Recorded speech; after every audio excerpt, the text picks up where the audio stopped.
रहे हैं, 2 मॉडल बनाए, 200 बने, 2 लाख बने यहाँ। उसके बाद डेटा एक्सेस, यहाँ सारा डेटाबेस का काम।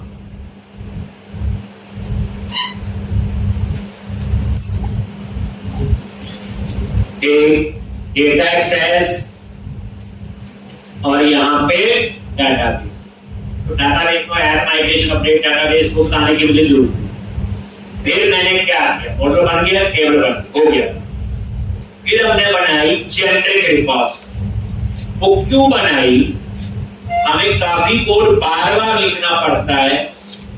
जब भी हमको टेबल बनाते हैं, एक सिंपल टेबल है, तो save, update, read, find, display, ये कहानी हर टेबल पे अप्लाई होती है। और प्रोजेक्ट में एक टेबल भी हो सकता है और 500 भी हो सकते हैं, 1000 भी और ज्यादा भी हो सकता है। तो अगर हर टेबल के लिए हम save, update, read, find, display लिखने बैठेंगे तो 500 टेबल है तो कितने लिखने पड़ेंगे, सोचो। तो हमने रीयूजेबिलिटी के लिए एक जेनेरिक रिपोजिटरी, जेनेरिक का मतलब जैसे कहते हैं हम लोग, जेनेरिक चीज है, हर के साथ यूज हो। तो हमने एक ऐसी रिपोजिटरी पैटर्न डिसाइड किया कि जो हर टेबल या हर मॉडल के साथ यूज होगा। मॉडल का जो मर्जी नाम हो, क्लास होना चाहिए। इवन कि दूसरा कोई प्रोजेक्ट होगा वो भी, उसमें कहीं ई-कॉमर्स में लिखा है जो आई रिपोजिटरी और रिपोजिटरी। तो मैंने क्या किया, 2 फोल्डर बनाए, एक रिपोजिटरी और एक आई रिपोजिटरी। आई रिपोजिटरी में इंटरफेस और यहां जो मेन रिपोजिटरी है दैट इज आई रिपोजिटरी। यहां पे हमने मेंबर डिक्लेयर किए। इंटरफेस में सिर्फ डिक्लेरेशन ही हो सकती है, डेफिनेशन नहीं। यही किया। उसके बाद रिपोजिटरी डॉट CS, यहां पे मैंने क्लास एक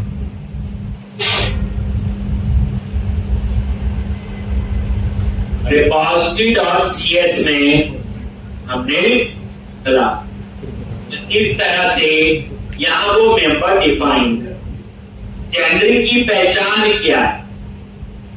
टी बोले तो टाइप, पर टी आपका कोई भी मॉडल हो सकता है, कोई भी क्लास हो सकती है, पर होनी तो क्लास ही चाहिए, क्योंकि मैंने यहां पे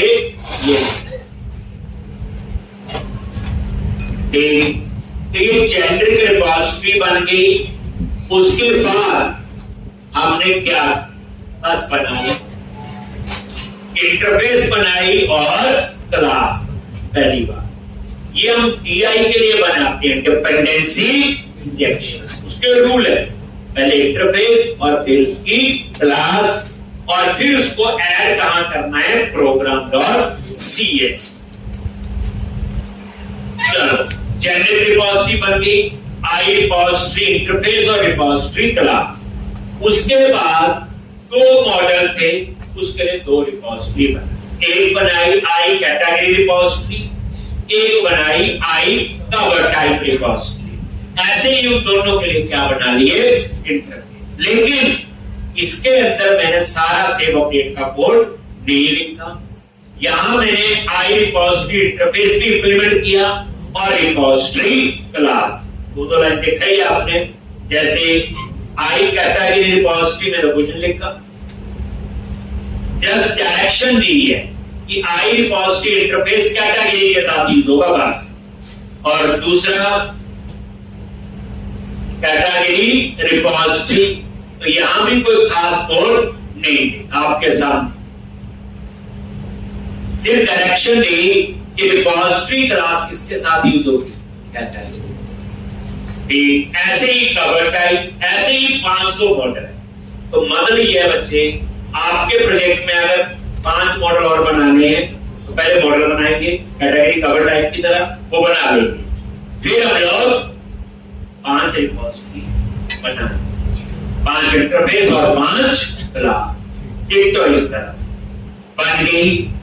फिर क्या होता है, जितनी रिपोजिटरी हमने कंट्रोलर पे एक्सेस करनी है, अभी तो कंट्रोलर पे सारी कहानी, तो उसको हमें कहां ऐड करना पड़ता है, program.cs। अगर यहां नहीं ऐड करोगे तो ये एक्सेस नहीं हो। फिर हमने देखा program.cs फाइल तो एक ही है पूरे प्रोजेक्ट में। अभी 2 रिपोजिटरी बनाई तो मैंने 2 लाइनें लिख दी, याद है। कल को 200 टेबल हो गए, 200 लाइन लिख देंगे। program.cs तो मैं मल्टीपल बना नहीं सकता। हाँ, छोटा सा प्रोजेक्ट हो, 2-4 रिपोजिटरी तो पॉसिबल है। तो फिर हमने क्या किया, एक लेयर और ऐड की कि मुझे सारी रिपोजिटरी program.cs में नहीं ऐड करनी। उसके लिए मैंने क्या करवाया, डेटा एक्सेस में आई यूनिट ऑफ वर्क दोनों रिपोजिटरी यहां ऐड कर दी, और उसके बाद यूनिट ऑफ वर्क में इनको इनिशियलाइज कर दिया जो भी था।